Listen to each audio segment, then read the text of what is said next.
weewaawo mukama waffe omulungi bazibwe nate bamikwano mugamba mutya mubadde kuwulira njiri mubadde kukomentinga mubadde kusharinga ngaatera bulijjo ku YouTube channel yaffe nze yange naawe kuba videos zange zekka tutambuze enjiri. Subscribe ku YouTube channel gita Chosen Ntendo Yugi tuweereze Mukama Media.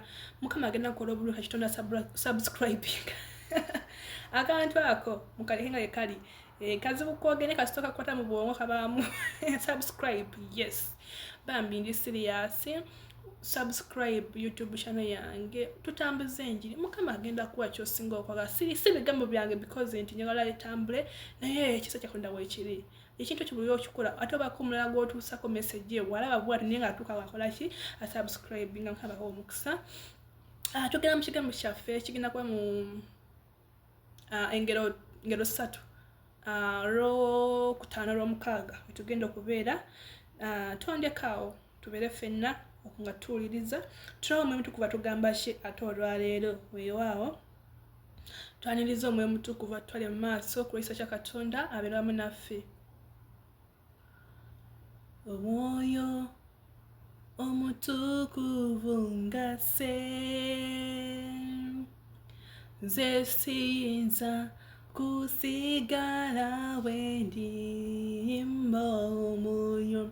omwoyo omutukuvu ngase gyendi nze siyinza kusigala wendi kubanga akola atya asumulula byonna ebyansibo bwedda ansangula amaziga gange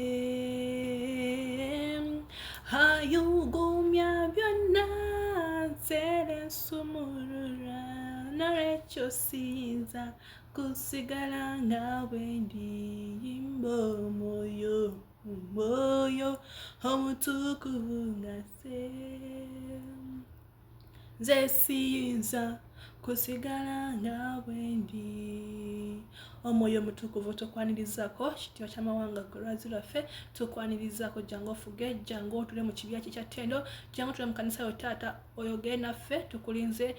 Tusaba omwoyo mutukuvu wakati waffe ate era ogule amatu g'omubiri gwaffe n'ag'omwoyo ofuge ekigambo kyo kitukole bulungi taata ng'ate era bulijjo omwoyo mutukuvu nziva n'okutegeera kwange taata gulabisibwe munyesinga amaanyi era Yesu Kristo Mukama waffe ffe tuddamu nti amiina.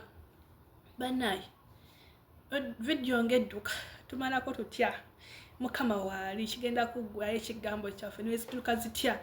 Kyamusa munyi nti ku YouTube ate woogendayo eba ntono nnyo eba nfunda nnyo wetambula speed nga nono ya ku TikTok ya nibyonna bingi mu maaso ga Mukama woowulira emirembe woba owulira ekigambo kya Katonda.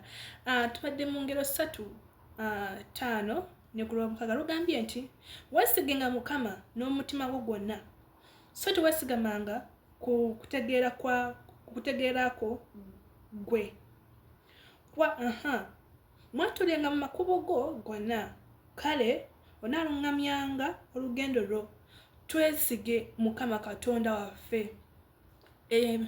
Tuli mu ngero 3 agambye nti weesigenga Mukama n'omutima gwo gwonna. Bannaye tuleme kubuusabuusa nti Katonda gyali oba Yesu gyali oba mutukuvu waali munnaye tulekerawo okubuusabuusa. Gwolina wenna abadde abuusabuusa wulira agambye mwesige twesige wanje mwesige twesige agambye nti mwesige Mukama n'omutima gwo gwonna so tubeesiganga okutegeerako gwe tuleme okuba nti twesiganga naffe ffe tetusobola nga ffaana b'abantu ne Katonda yasobola.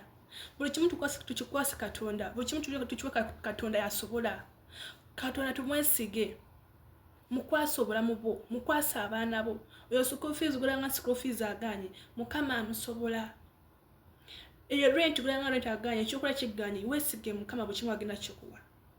Weesige Mukama buli kimu agenda kikuwa tewayi kimulema kubanga buli kimu akirina. Kati gwe ogambira nti takirina omuka gwosa ogujjawa gwogwewa yaoza ya gwe gamba nti ki sijja mwesiga tojja mwesiga omanye obulamu gye buva omayija kujja kutuuka awo. So twesige Mukama tumukwase ebyaffe, tuba abakazi n'abasajja abakkiriza Yesu Kristo ofuga obulamu bwaffe, buli kimu tukimukwase kubanga ye w'amaanyi, wakisa asaasira, ajja agamba mujje gye ndi mwenna abakooye era nange nakola ki n'abawummuza era nazitowereddwa nakola ki n'abawummuza. Tujje gy'ali. Mukama atwagala, twesige Katonda. Gwe kyonna kyolanga ekikulemeredde kikwase Katonda. Obulamu bwo obulwadde bufuuse bulwadde, weesige Katonda alina obulamu bwaffe.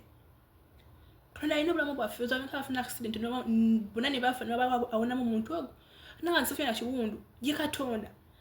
Aba n'obuyira entuuko eba tennatuuka tokola ki tofa.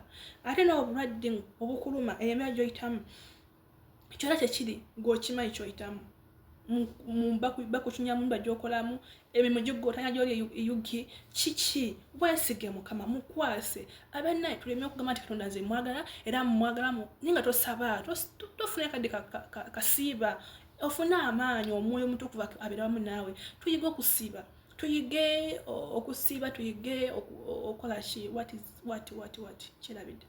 Tuyige okusiiba, tuyige okwekkiriza kisoboka. Agambye olwamukaga nti mumwatulenga makubo gammwe, tuyige okwatula Katonda. Toswalanga nti nze nasiraamuka nayonenta Yesu Kristo nti yafuga obulamu bwange.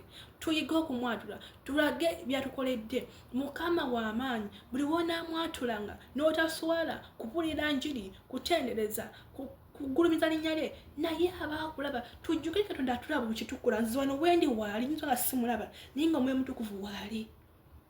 Buli kyokola akimanyi, buli kyokola akimanyi. So tutambule makubo eyo mangi. Weesige Mukama, musingise olugendo lwo, musingise obulamu bwo, musingise abaana bo, musingise bizinesi yabagifuga.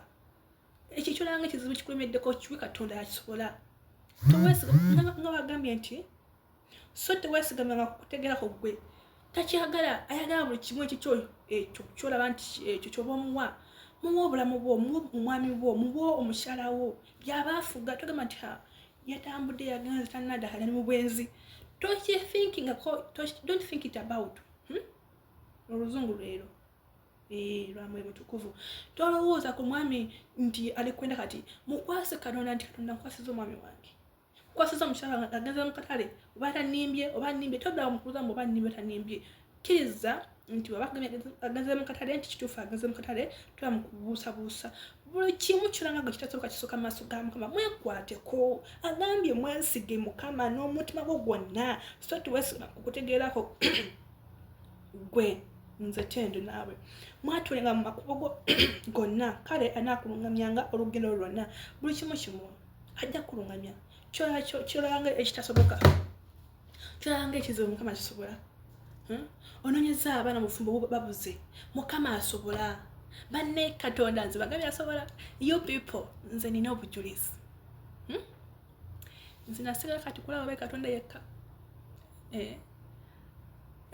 Bagamba eki njaba akolomu obujulizi bwange akaseera gye kaleke njaba wako obujulizi bwange. Naye suba kakati kuba Katonda akoze bulungi ku lwa video yaffe nedduka speed wano ku TikTok. Ate mubitegeera you see. Hey, wow, ninga bannaye tuli mu maaso ga Mukama. Twagala omwoyo mutukuvu abe kumpi naffe, tumukwase obulamu bwaffe. Kiki kukyala kikulemeredde, kiki weesige Mukama n'omutima gwonna. So twesiganga kutegeerako gwe wekka wekka. Buli kimu kikwase Katonda. Bizinesi eganye, omwami aganye, omukazi aganye, ambaga oyagala ambaga. What do you want? I said, what do you want? Uyira kazungu ako omwoyo mutukuvu mwesiga. Nze kyeva mwagala mpa n'oluzungu nga sirumanyi. Kyeva kugamba nti olugendo lwesingisiza Mukama buli kimu ajja kukola ki? Ajja kirungamya. Akirinako obuyinza. Gwakulinako obuyinza nange. Kati ate abaana tabalinako obuyinza ba school fees oba rent bakyakulya oba business. Why not? Just believe. Just kwesiga Katonda. Just kwesiga Katonda. Just kubana kukkiriza faith. Kama kumire bana video bana video yenkabya maziga mashaka kwa buli kigambo kyakonenga video yo empalana niye kwisa kya Katonda tujja kikwasaganya kitunatufunyenga kinakyecho kigambo kimu kiba kitumala kutegeera ne tuwigamu n'okusukumirana kaba njaga yonna ko olungi shalom next time kaba bankomire.